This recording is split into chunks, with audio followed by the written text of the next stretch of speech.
So అందరికీ నమస్కారం. ఈరోజు యువత పోరుకు సంబంధించి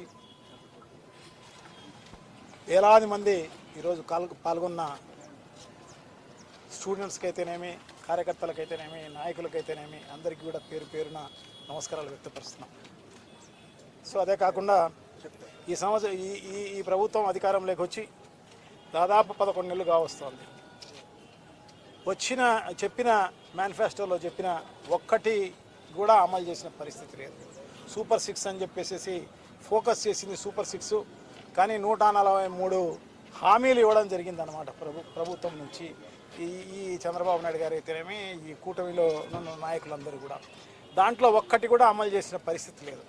సో మొన్నైతే రైతులకు సంబంధించిన మద్దతు ధర ఇవ్వడం లేదని చెప్పేసి పెద్ద ఎత్తున రైతు పోరు చేయడం జరిగింది మేమందరం కూడా. సో దానికి కూడా స్పందన ఏం లేదు. అధికారులు కూడా ఇక్కడ లేరు. అధికారులే కాదు, వాళ్ళకి ఎవరికి కూడా దీనిపైన బాధ్యత లేకుండా ప్రవర్తించడం నిజంగా నేరం. సో ఒక అధికారులే కాదు, ఈ ప్రభుత్వం కూడా స్పందించిన పాపాన పోలేదు. సో రెండో ఉద్యమం విద్యుత్తుకు సంబంధించిన దానికంతా కూడా ట్రూ ఆఫ్ ఛార్జెస్ అని చెప్పేసి 10 ఏళ్ల పైన భారం పడుతోంది అని చెప్పేసి దానిపైన ఉద్యమం చేయడం జరిగింది వైఎస్ఆర్ కాంగ్రెస్ పార్టీ. సో దానికి వేలాది మంది ప్రతి రాష్ట్ర వ్యాపితంగా తరలి వచ్చిన పరిస్థితి అన్నమాట. దానికి కూడా ఏమాత్రం జంకు లేదు, బంకు లేదు, ఏమీ లేదన్నమాట.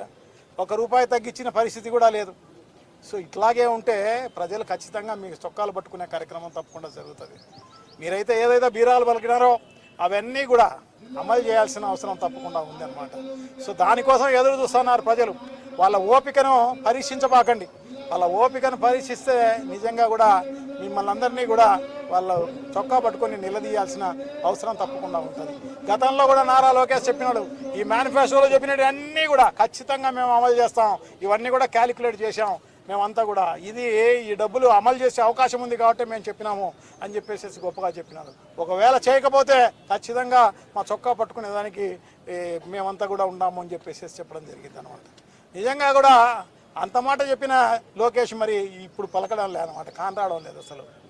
సో తప్పకుండా వాళ్ళందరూ కూడా సంబంధించాల్సిన అవసరం తప్పకుండా ఉంది. ఏదైతే అరియర్స్ ఉన్నాయో పిల్లలకు సంబంధించి అవన్నీ కూడా 4,500 కోట్ల రూపాయలు ఈరోజు అరియర్స్ ఉన్నాయి. అవన్నీ కూడా ఇవ్వాల్సిన అవసరం తప్పకుండా ఉంది అన్నమాట. ఇదేదో ఒక ఇన్స్టాల్మెంట్ మాత్రమే. ఎందుకంటే మేము గత నెలలోనే 3వ తారీఖు ఈ విద్యార్థి ఫీజు పోరు కింద మేము పెట్టడం జరిగింది ఉద్యమం. మేము పెట్టి చెప్పిన తర్వాత దానికి స్పందిస్తూ 700 కోట్ల రూపాయలు రిలీజ్ చేయడం జరిగిందనమాట. పాత బకాయిలు అంటే మాది ప్రభుత్వం కాదు అని చెప్పేసి చెప్తున్నారు అనమాట. గతంలో జగన్మోహన్ రెడ్డి గారు అట్లా అనుకోలేదు. దాదాపు 1900 కోట్ల రూపాయలు అరియర్స్ ఉంటే చంద్రబాబు నాయుడు గారి టైంలో అదంతా కూడా రిలీజ్ చేసిన ఘనత జగన్మోహన్ రెడ్డి గారిది. సో అట్లా ఉండి చేయాలి తప్ప వేరే ఏం లేదు. డిసెంబర్ వరకు ఇవ్వడం జరిగిందనమాట, లాస్ట్ డిసెంబర్ వరకు. దాని తర్వాత ఎన్నికల కూడా వచ్చింది కాబట్టి ఇవ్వలేకపోవడం జరిగింది తప్ప ఇంకో రకమైన కార్యక్రమం కాదనమాట. సో డెఫినెట్గా ఈ పాటికి జగన్మోహన్ రెడ్డి గారు ఉంటే నాడు నేడు కార్యక్రమంలో భాగంగా స్కూళ్ళన్నీ కూడా ఇంకా మిగిలిపోయిన స్కూళ్ళన్నీ కూడా అభివృద్ధి చెందిండు. అలాగే విద్యార్థికి సంబంధించిన విద్యా దీవెన అయితేనేమి, వసతి దీవెన అయితేనేమి, అమ్మఒడి అయితేనేమి, సో ఇదే కాకుండా అన్ని రకాలుగా వాళ్ళ విద్యార్థులకు అందరికీ ఉపయోగపడే విధంగా, అలాగే విదేశీ విద్యా దీవెన కూడా ఇచ్చే కార్యక్రమం జరిగిందనమాట. గతంలో గొప్పగా చెప్పుకోవచ్చు. ఎందుకంటే జగన్మోహన్ రెడ్డి గారు ₹1 కోటి ఫీజు కట్టడం జరిగిందన్నమాట ఒక పిల్లోడికి. దానికి సంబంధించి ఆక్స్ఫర్డ్ యూనివర్సిటీలో ఆయనకు సీట్ వచ్చిందని చెప్పేసి అంత ఫీజు చెల్లించిన ఘనత జగన్మోహన్ రెడ్డి గారిది.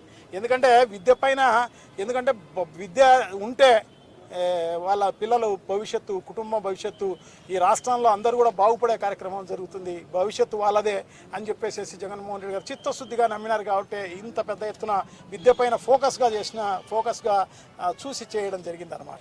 సో అమ్మఒడి, విద్యా దీవెన, వసతి దీవెన ఇవన్నీ కలిస్తే దాదాపు 38,000 కోట్ల రూపాయలు ఖర్చు పెట్టిన ఘనత శ్రీ జగన్మోహన్ రెడ్డి గారిది. సో ఆ రకంగా ఉన్న పరిస్థితుల్లో ఈరోజు మెగా డిఎస్సి అని చెప్పేసి గొప్పగా డిఎస్సి అలా జాబ్ క్యాలెండర్ రిలీజ్ చేస్తాము, నిరుద్యోగ భృతి ఇస్తాము లేకపోతే అని చెప్పి బీరాలు బలికి గొప్పలు చెప్పి వాళ్ళందరితో ఓట్లు వేయించుకొని ఈరోజు వాళ్ళకు మొండి చేయి చూపించడం నిజంగా కూడా చాలా దారుణం అన్నమాట. ఇంతవరకు మెగా డిఎస్సికి మొదటి సంతకం అని పెట్టి దాని ఆచరణ చేసిన పరిస్థితికి లేదన్నమాట. సో ఎంత దారుణం. సో తప్పకుండా వాళ్ళందరూ కూడా వాళ్ళకు ఓపిక ఉన్నంతసేపే ఓపిక ఉంటారు.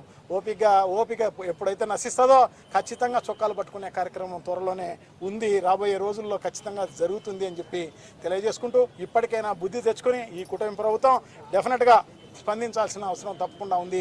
అరియర్స్ అంతా మొత్తం రిలీజ్ చేయాల్సిన అవసరం తప్పకుండా ఉంది. ఏదైతే మేనిఫెస్టోలో చెప్పడం జరిగిందో అవన్నీ కూడా అమలు చేయాల్సిన బాధ్యత అవసరం తప్పకుండా ఉంది అని చెప్పి మేమంతా కూడా గట్టిగా చెప్తూ, సో ఇప్పుడు ర్యాలీలు రిప్రజెంటేషన్ వరకే మేము ఇవ్వడం జరుగుతుంది, డిమాండ్ నోటీస్ వరకే ఇవ్వడం జరుగుతుంది. రాబోయే కాలంలో ఖచ్చితంగా మేము పెద్ద ఎత్తున ఉద్యమించే కార్యక్రమం తప్పకుండా జరుగుతుంది అన్నమాట. సో డెఫినెట్గా ఎందుకంటే ఈ ప్రభుత్వం నిజంగా దారుణమైన పరిపాలిస్తుంది అన్నమాట. సో ఒట్టి వైఎస్ఆర్ కాంగ్రెస్ పార్టీ నాయకులను కార్యకర్తలను వాళ్ళందరినీ కూడా హింస చేసే కార్యక్రమం తప్ప వేరే ఏం లేదన్నమాట. సో ఖచ్చితంగా ఈ ప్రభుత్వానికి బుద్ధి వచ్చే రోజు తప్పకుండా వస్తుంది. రాకపోతే మేము బుద్ధి చెప్పే కార్యక్రమం, ప్రజలు బుద్ధి చెప్పే కార్యక్రమం తప్పకుండా జరుగుతుంది.